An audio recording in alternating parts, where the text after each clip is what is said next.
Oh, I okay. didn't get to see Harley race, and I didn't get to see Harley race and Ric Flair, but I got to see. I want to say it was Magnum TA and Tully Blanchard in the cage. I want to say, but I can't remember if that was the one or not. I was definitely at that one live. I can't remember if that was Starcade or not. All right. But Yeah, yeah, I've been a wrestling fan for God almost since I was born, man. I said, you hear what I said? I said, you live in Flair County. Absolutely, Yeah. absolutely. Horseman County too, right? They did Horseman County. Yeah, they actually. Charlotte's an hour and a half away from here, and that's where all of them are from. But Greensboro is where everything started happening at. It's where Four Horsemen started. It's where all the Starcades started. So it was definitely dope. Let me see if it's Yeah, they had see you gonna see I'm gonna show you something right quick. They had Mid-Atlantic Wrestling, right? Yeah. Yeah. See, I know my Mid-Atlantic was shit. that was I know Gordon my shit a Sophie little down bit. there. Mid-Atlantic was down here when they had like Manny Fernandez and God, man. Magnum TA, all of them were down here. I'm trying to think who was the champion of Mid-Atlantic. That might have been Dustin. Them the ones like, man, I'm gonna tell you the truth. Like I be watching, like I like watching them old school, so I'll be watching the Memphis one. That's the one I watch the most, but I like watching all them like old school territorial, like AWA, all them shits. I like watching them going back and AWA was the one I used to come home to after school every day, and it was on.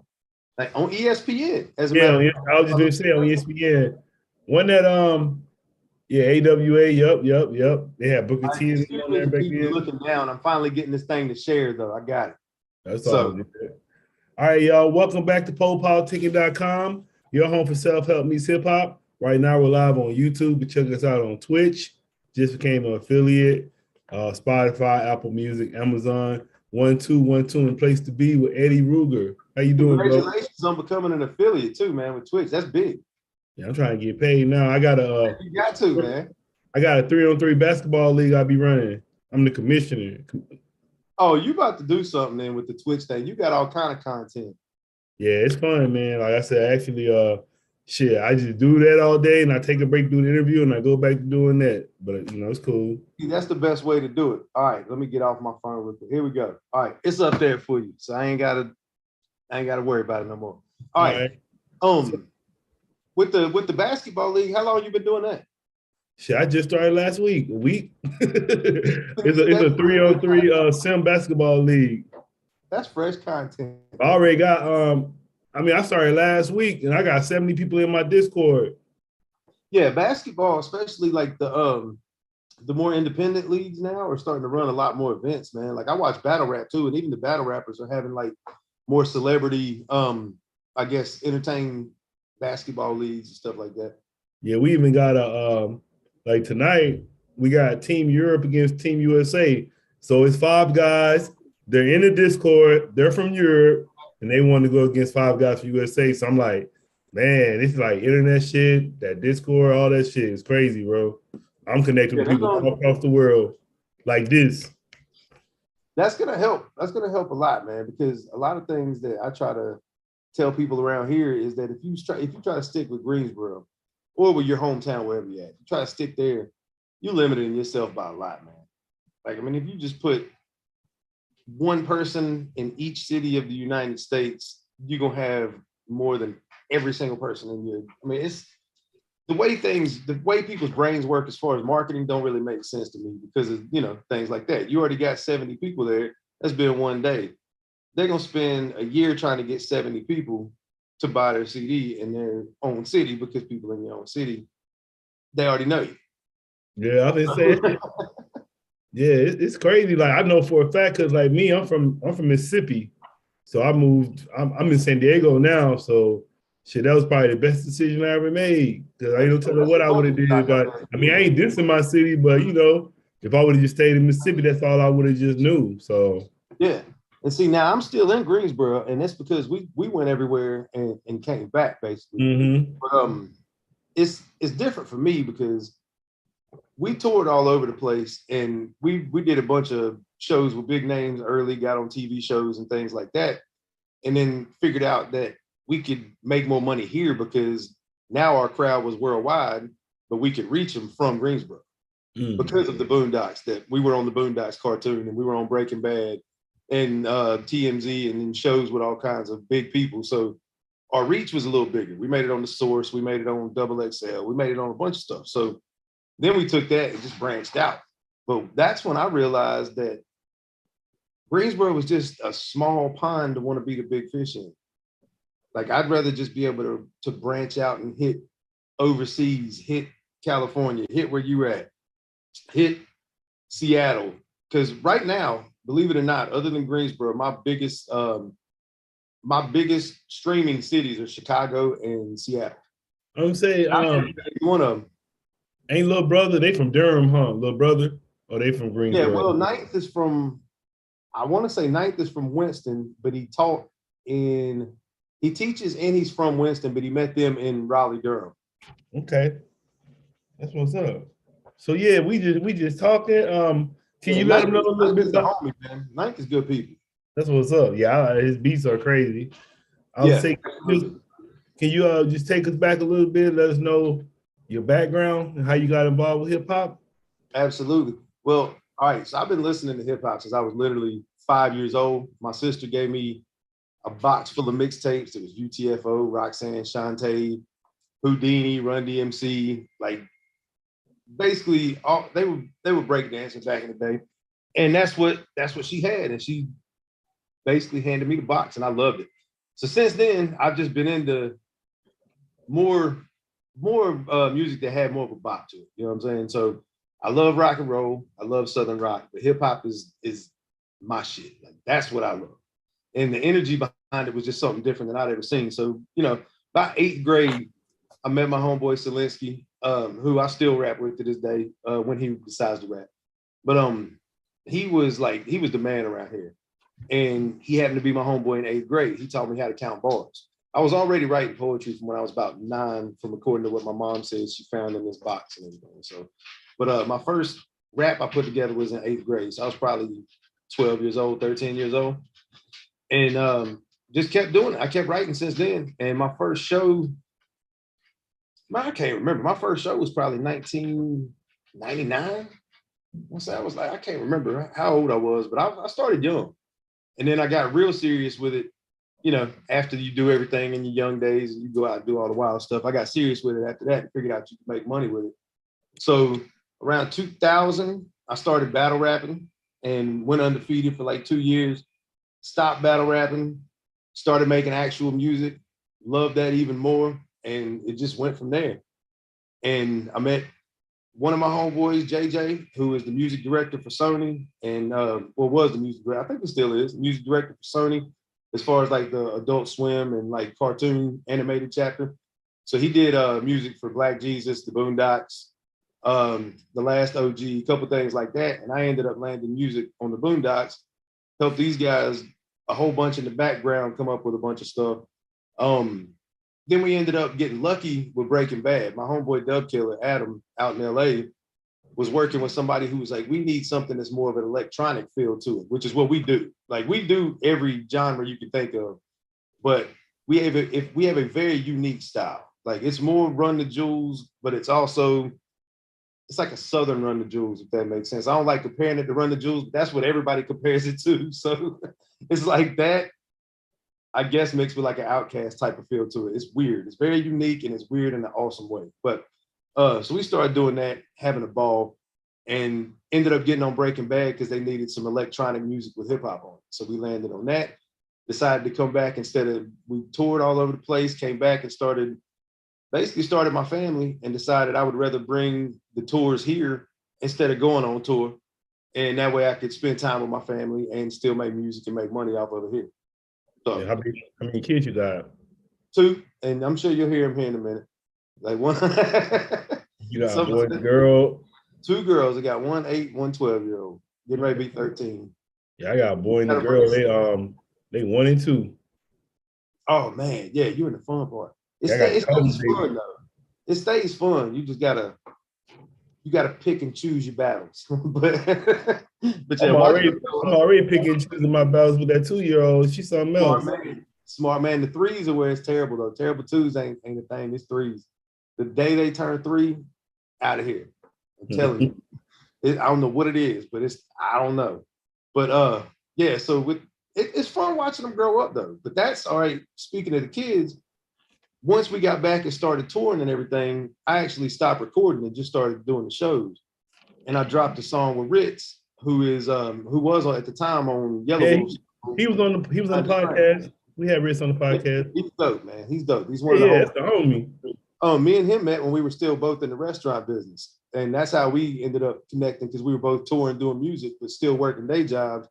And we meet each other and we're still both in restaurant gear and all kind of stuff doing sound check. So we can look at each other like, I know them non-slip shoes. You know what I'm saying? So like we started doing that, but Ritz is really cool, man. So, but yeah, once I dropped that song, people were asking for the albums. I ain't really have any plans on dropping the album because, like I said, I was a new dad trying to take care of these kids with my wife. And so I dropped the Hip Hop Dads clothing line and it took off. That's when I realized there was a demographic for more mature hip hop, even in the style I was doing. Because we're a little obnoxious, man. I'm not gonna lie to you. Like we're loud, we're obnoxious, we're a little wild at the shows. Like that's how we do it. But now the content is still matured a little bit, where it's still sometimes dark, sometimes party music. It's a little bit of everything, but it's got more trap undertones and more like UK grime undertones. And so it's a fun mix to be able to put mature content to like that type of beat and still make the crowds go nuts. It's definitely been fun, man. And that's when we came back. I was gonna ask you, what did you think? What brought you to hip hop in the first place? Why you think you went to hip hop? That's all I've ever known, to be honest, man. Like that's I've never really listened to too much other than that.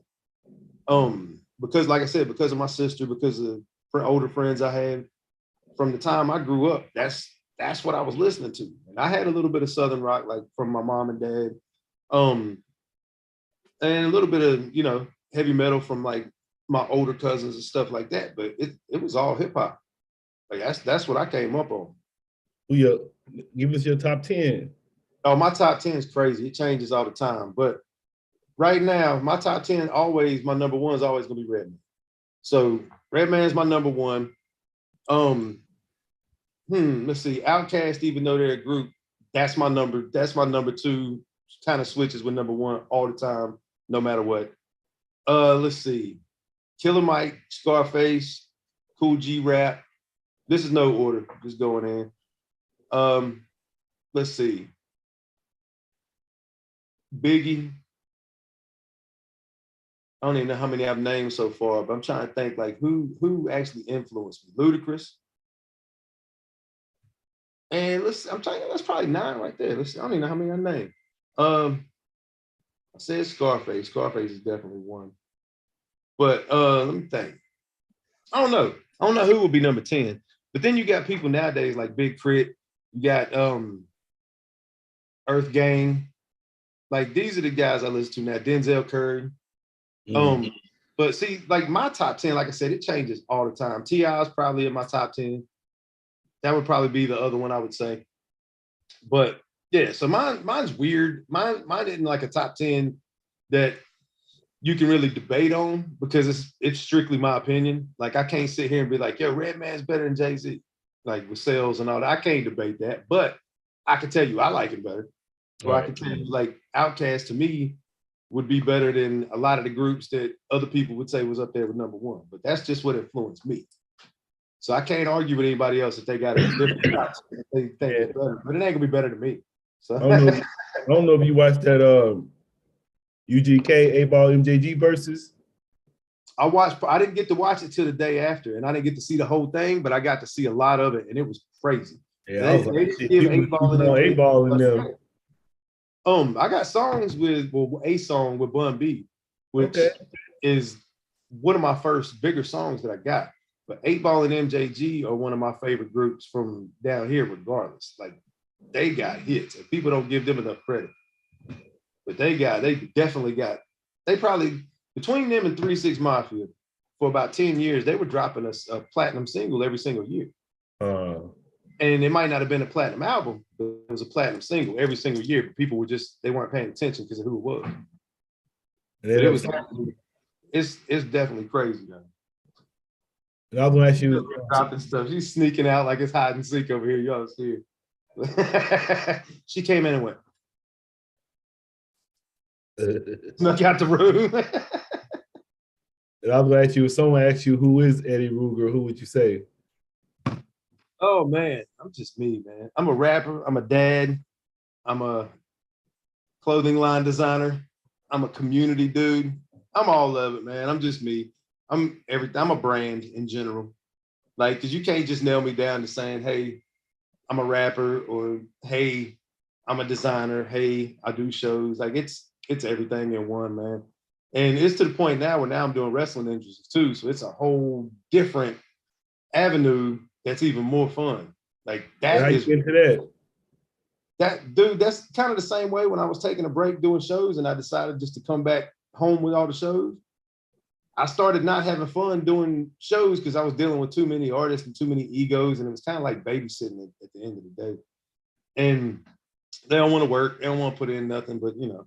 And see, I'm one of the people, I don't do the pay to play, I actually pay the artist. So when you're paying the artist to do stuff and they ain't doing it, it just gets, you know. But anyway, so I stopped having fun doing that and decided I needed to do something to make me have fun doing music again.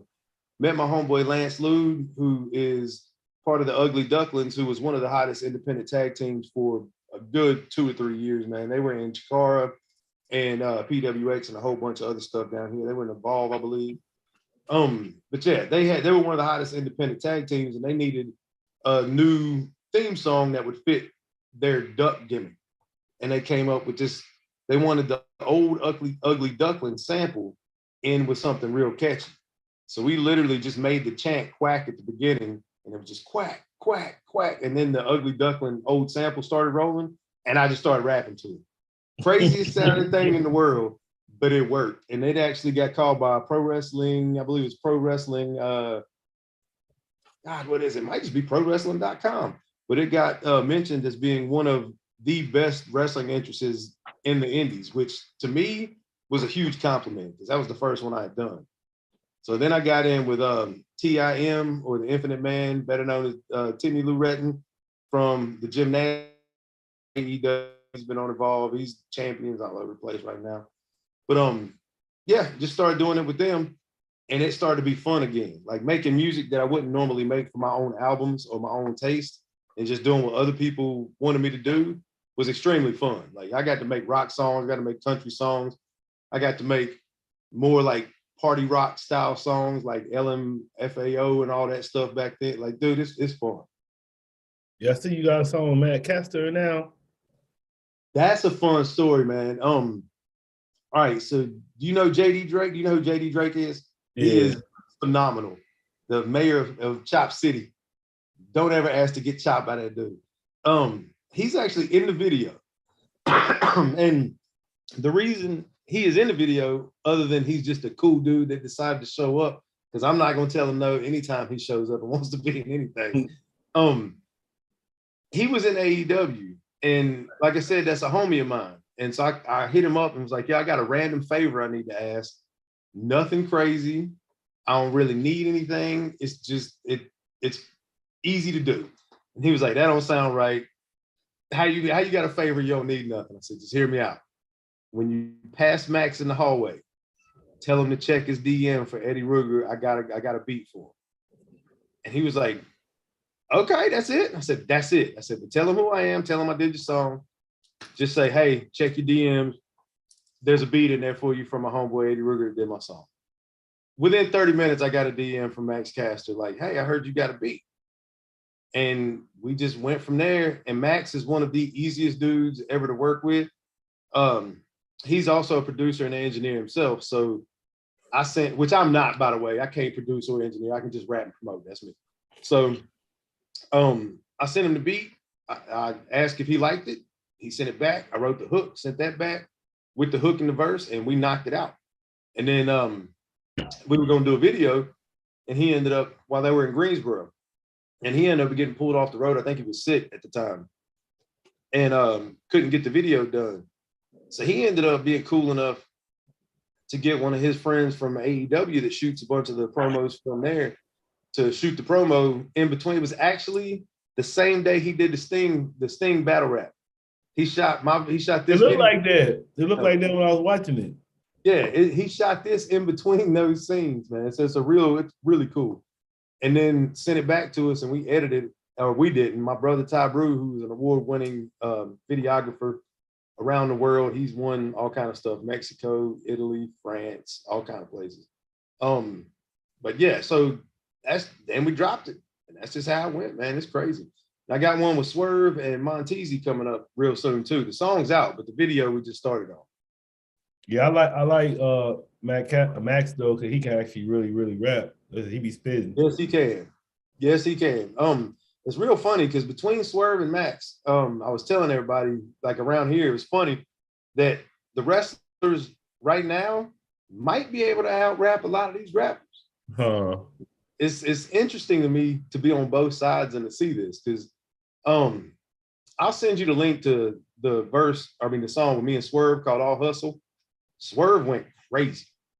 Yeah, I was gonna say, man, he like almost shouldn't even be a wrestler. He like too cool, man. So it look like he just do everything like too smooth. It's just like, damn, like that shit look like no effort. Like all he doing, like, damn, he doing it like he just make it look too easy, now. man. If you've ever seen him as a heel, man, his work is immaculate. It's crazy. Yeah, like he look like that. I was watching him because especially like him and Keith Lee now. Well, they split up this last week. Oh, they did? Yeah, and he's getting ready to turn heel, and his heel work is crazy.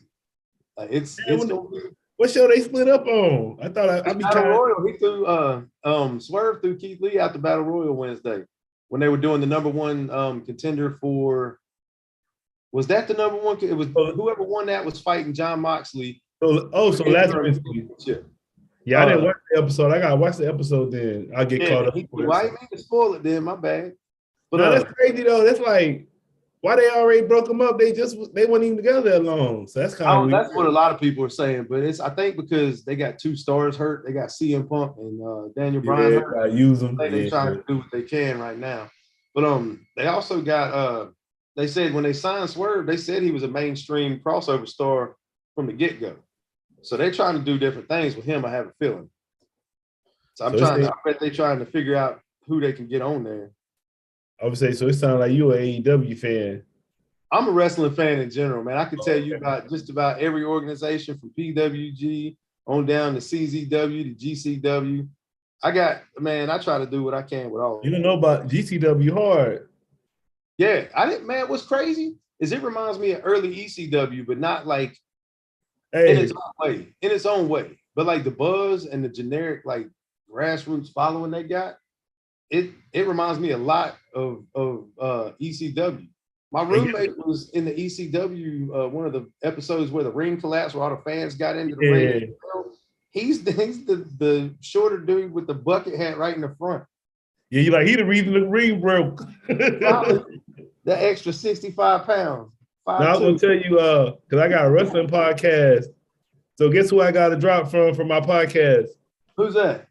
Nick Gage. Ooh. I know.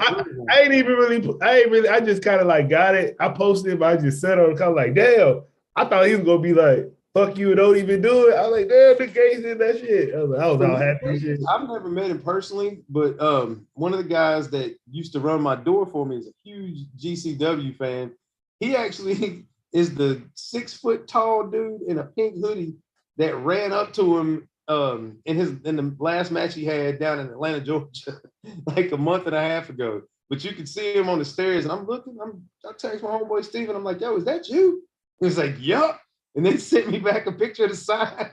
But he said when he met Nick Gage, he was like, that dude literally after the show, and a lot of times before the show, tries to make sure he meets every single person that's there for him. Yeah. That dude is, and they said when he went and did, I'm sure you know he's a deathmatch wrestler. They said he went and did something at a recreation center for some kids and literally cleaned his whole act up and was still one of the most charismatic characters there. Like, we know he's not one of the cleanest wrestlers, but as far as his charisma and getting people involved, they said he was one of the best people there. Yeah, he cool, man. That's that murder, death, kill gang. Yeah. I fuck with Nick Gage. And then also I got a drop from AJ Gray. I like him too. don't know if you know about him. AJ Gray. Yes, I do. Yeah. That's what is he winning right now? He actually wrestling Game Changer Wrestling. But I mean, he's he's one of the champions or something. He was. I know I just like he always come out to Waka Flocka. That should be hard. Yeah, but he either fought for the championship a couple weeks ago, or he is one of the champions. He's not the world champion, I don't think. Man, it'd be hard to shit. It's like hard to keep up with Game Changer though, because it seems like they doing something every week. Oh, sometimes it's twice a week. Like I'll watch on Friday and I'm like, hold up, this ain't the real one? I know they be busy. So I like them. I like the independent ones too. Then also I like NWA because NWA just made me feel like we was talking about the old school wrestling earlier. It made me feel like we was talking about the old school wrestling earlier. It made me feel like I'm watching the old school wrestling. I feel a way about NWA though. I ain't gonna lie. Being somebody who's done music for at least 5 people, I'm in the wrong, 5 people at least, possibly more, that I hadn't seen that have been on NWA. When you see them walk through the curtain with 0 music, oh my God. Can y'all just hit play on my song? I know you got it in the car. Just hit play. Like, man, come on, man. I've seen dude, I've got, let's see, Paola Blaze has been on there. Kobe Carino, who was one of the Ugly Ducklings. He's still on there, yep. Yeah, Kobe was one of the 3 Ugly Ducklings when I was telling you about my first wrestling. Yeah. That's who that was. Mm. So Kobe, let's see, Paola Blaze, who was actually one of the people on 90 Day Fiance too. I don't think Ace was on there. I think JD might have been on there. There's been quite a few people I've done music for on NWA, and they never get to play it. That's one of the most frustrating things, man. But there are some things coming up soon that I can't really announce, but I will have some music played on some major television wrestling gigs here pretty soon. Like by the end of July, I believe. Yeah, I wanted. Well, I know they might be trying to go for just the old school vibe, but then I wonder if that got something to do with Billy Corgan. Like he might just want to play his music or certain music on there. It might be a licensing thing with him. Yeah, I'm saying. You never know. But man, when you hear just dead silence, and there's no crowd really, so you're like, yo, what are y'all doing? I know. Yeah, like something that's dead air, man. I've been saying it's a missed opportunity. You can be doing something. Yeah. So I would say, so what you working on right now? Well, I got lots coming up, man. Of course, we always got the clothing line, see, Gorilla Grind clothing line. That's hard. See the albums up here. So we got albums, they've already come out. Gorilla Grind, those come out. We've got ROI, which is actually featuring songs, the one with Max Caster, featuring Swerve and Montezi on there. We've got Chubby Jag, which is Cassidy's artist from the GOAT Game. And I believe one more that I can't really announce yet, but it's going to be on my album ROI, coming out hopefully in September is what we're thinking, like August, September. And we just dropped more of an experimental album called Dub Burrow Lifted. It's on all streaming platforms exclusively right now. You can't get hard copies or anything. It's just on the streaming services. Which is opposite of ROI, because my album ROI is only going to be on my site for the first month and a half or 2 months. That's the only way you're going to be able to get it exclusively. I'm still one of the people that is way more successful doing hand-to-hand, word-of-mouth promotion.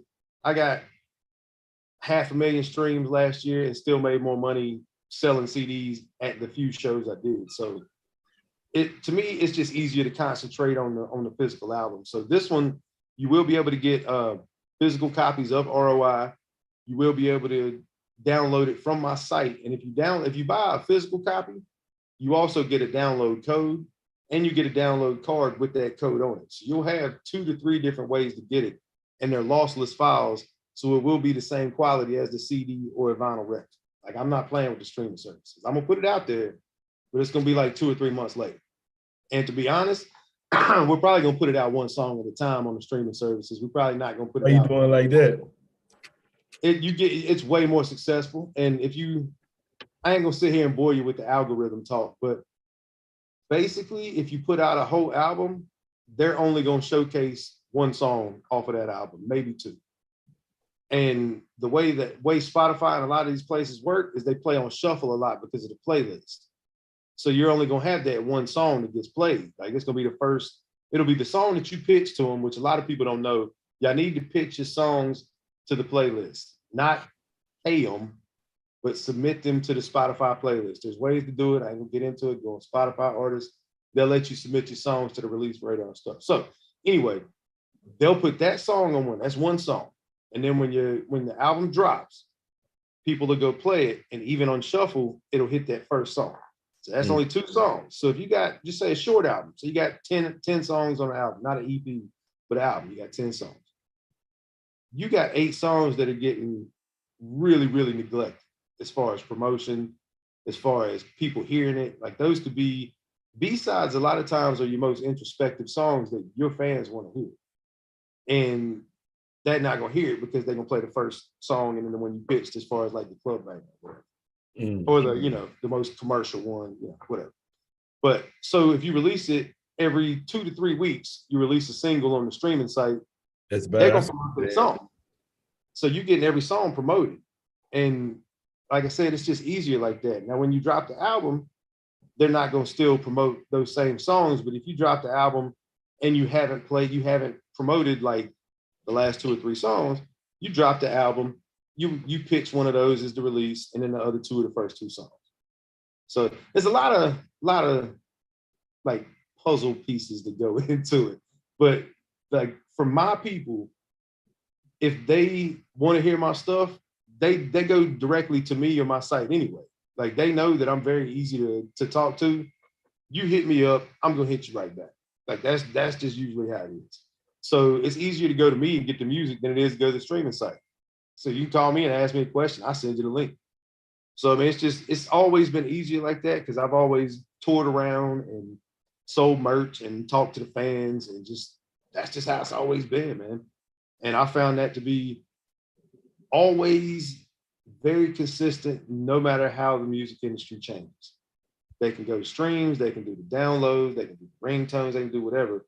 But me talking directly to my fans is always going to sell more albums. At least for me. Now, I don't know about everybody else, but that's how mine works. So that's why I do it like that. So ROI will be on my site for a month, maybe 2 months. Then we'll start releasing singles on Spotify. And then probably 2 to 3 months in, the whole album will be on Spotify, or all of them. But Spotify is the main one that gets all the plays. They get 69% of all streams or something crazy like that. So, but yeah, there's a lot of math to it. Like I said, I ain't gonna bore people with that though. But yeah, I actually study it and get all into it and figure out what's best for my brand, Yeah, I'm gonna tell you, I don't even watch a lot of TV, but I do watch the Boondocks. Yo, Boondocks, they missed a bunch of stuff with that one too, man. Like branding and everything. I actually learned a lot from working with them from what they didn't do. If you want to be completely real with it, like just watching what they missed with the merchandising and watching how many things got changed behind the scenes that made them go over budget and things that could have been left alone that didn't, that made it take longer. I watched them go from that last season where they just took 2 years to put it out and then everything was just not relevant because they're a current event show. It's wild, man. But I also learned that screen credit's more important than money in Hollywood. So I learned a lot from working behind the scenes with them because 2 of the people I worked with got screen credit. I didn't get screen credit because I chose to go with the money because I was younger, and now I know better. I've got screen credit on other things now. So, but I should have taken the screen credit with those guys. But you learn. And what's next for you? Everything. We got, I'm telling you, man, we got, like I said, after ROI, I got Brown Bag with my partner, Ty Brew, and Philly Fresh coming up. That's our second installment of that. It's actually 10 years in the making. The first one was 10 years ago when we first met. And that one got so much critical acclaim. And when we went solo again, we both started winning awards going solo around here. So it's been, about 10 years, probably in the making, maybe eight to 10 years since we put it together. And we've got tons of people on that album coming up too, man. We got Sadat X on there, Jag's back on that one. We We got Fiend from No Limit on there. We got Wax on there. We got who else? I believe Guilty Simpson's gonna be on there. Some of them are gonna be remixes of older songs we've done with these bigger names, but those the two that I just mentioned, Wax and Guilty Simpson, I believe they're remixes. Everything else is gonna be original, and those guys may even put new verses on it. So we'll see what happens with that. But right after that, we got Cloud Music with me and Philly Fresh, which is gonna be more of a laid back, like I want to say not necessarily old school UGK style, but more Texas like rider music, like car music. So just laid back currency style.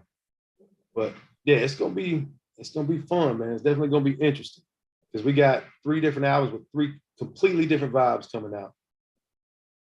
And then what advice would you give to new artists? Keep your face out there. Don't listen to what anybody tells you to do. If I'd have told anybody, well, I actually did tell a couple people I was gonna do wrestling interests, and they said I couldn't do it.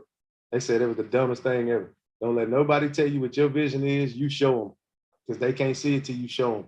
Shit, they must not know about that dude John Johnson. Yo, dude, there's John Johnson, and you got like I said, my man Montezi that's on the song with me and Swerve.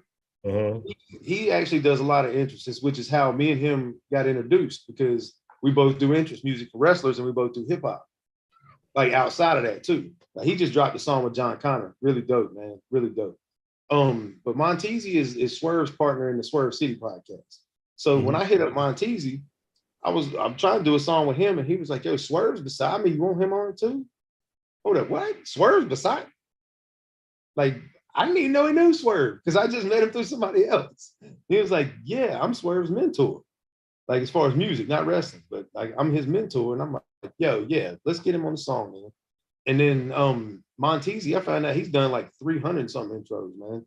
He did Sammy Guevara's intro. He did a bunch of people, man. Like that dude's dope. Sammy Guevara intro hard. Yeah. Yeah. And I'm actually getting ready to do Montezi's podcast intro for him because he didn't want to do it himself because he wanted to change it up a little bit. So that's another thing about getting into the wrestling side of things is it really seemed, I don't know how the wrestlers work together. They might work the same as artists do out here. But I know the musicians in the wrestling industry seem to be a lot more accepting of other people, because it's not like we're stepping on each other's toes, man. We're in completely different demographics. We're in completely different areas of the country. Like helping each other out is just gonna make everybody more money and everybody get more notoriety, you know? So, and you got Mikey Ruckus and AEW, who's actually helped out a bunch of people. There's a lot of people, man, that I look up to now since I've gotten into it, that I'm actually studying, and I have a completely different style to my interests than everybody else. So I'm very confident and very comfortable in the way I do things, that my business will be here to stand the test of time. And not that that's downplaying anybody else's, it's just that I have a different understanding of what I would do if I was a wrestler and what the crowds want to hear as a fan.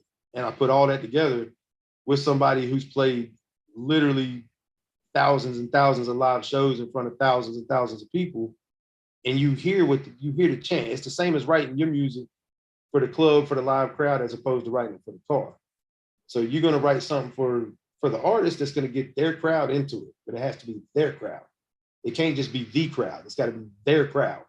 So I've got a deeper understanding than a lot of people about what I want to do. Not necessarily what they do, but about what I want to do and how I do things. And that formula is very, very strategic. And, you know, I ain't missed yet. So I'm sure I will one day, but I ain't missed yet. It seems like with wrestling too, you kind of got to be quicker, because the song, like really, what you got, like a minute? Yeah, see, I still do 3-minute songs for the wrestlers that I work with, because to me, that's getting their money's worth, and they can release it on different platforms, do highlight videos, you know, stuff like that. But you got to get the point across in a minute and a half. Yeah. Like, there ain't no way around it. So I was having to, I ain't gonna give my secrets away, but I was having to reformat certain things to where it hit, like right then. Like you didn't have to necessarily rewrite it, but you got to move things. So there's more bridges, more hooks. You know, sometimes the verses are different places. You know, you gotta, depending on who the character is and what their gimmick is, you have got to nail that down and make sure they have their, what I like to call, stone cold breaking glass moment. Like that, like you don't necessarily have to know as soon as the glass breaks, but you need to know before they come through that curtain what's getting ready to happen. And a lot of times that's what we do. And then when they come out of the curtain, you don't want to let people wonder what they're supposed to do. You lead them to that. So I mean, when we work with these people, like with us, we're different qualities. So I mean, you're gonna get what you pay for with us, and that ain't cheap a lot of times. But it comes with something that will build your brand from the very first move you do in that match to the time you leave out that curtain, and it comes with every bit of that wrestler's input.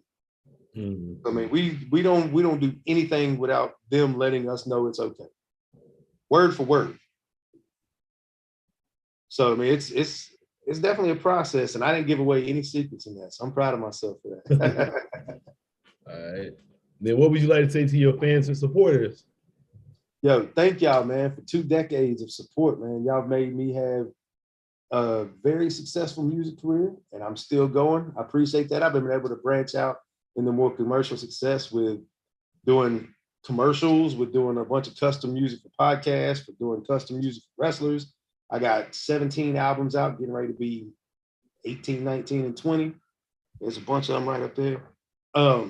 And we're gonna keep going, man. I appreciate it. Y'all allowed me to start my clothing line. Y'all allowed me to start a lot of things that came off the Eddie Ruger brand. I couldn't be more thankful, man. I appreciate it. All right, man. I want to say thanks for coming through politicking with me. Man, of course, man. Thank you for having me. Anytime you want to talk wrestling, if you want me on the wrestling podcast, we can do that too. I'm telling you, because that's what most of this was anyway. As you can tell, I can talk as much wrestling as I can hip hop. So we can do either one you want to do, man. You let me know. And y'all make sure y'all go to eddieruger.com, get the Gorilla Grind clothing line. Every single shirt you buy, every hat you buy comes with a free album, free stickers, all that. All right, man. I want to say, yeah, thank you one more time, bro. No problem. Thank you, man. I appreciate you.